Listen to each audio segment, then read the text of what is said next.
Kunyari, sumobra ng bili ng pandesal sa inyo, ano ang pwede mong gawin? Pare, tara, gawa tayo ng bread pudding. Madali lang to. Ang bread pudding na gagawin natin dito, hindi yung bread pudding tulad sa bakery. So, kuha ka ng pandesal, hatiin mo lang ng mga ganyan-ganyan.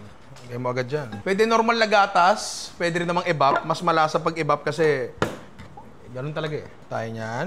O tayo itlog. Isang kurot ng asin. Asukal, tansya na lang din. Vanilla. Tapos haluin lang natin. Tapos, kung natin tinapay natin, buhos mo yan dyan. Make sure na lahat ay basa. Kasi pag basa, Masarap. tama. Tapos yan, dut-dutin mo lang kasi pag dinudot-dot, Masarap. tama. Salang lang natin yan. 180 degrees Celsius, pare, hanggang maluto. Ganun lang kadali, pare. Mukha bang lumang pandesal yan, pare? Di ba pwedeng kainin to, pare? Palamigin muna natin. Baka mapaso tayo, eh. Tingnan mo yan, di ba? Pwede pa lagyan ng condense yan. Bagal, eh. Sorry, di ko pwede sabihin sa inyo yung technique na yun, eh. Ano tayo niya? And the perfect bite.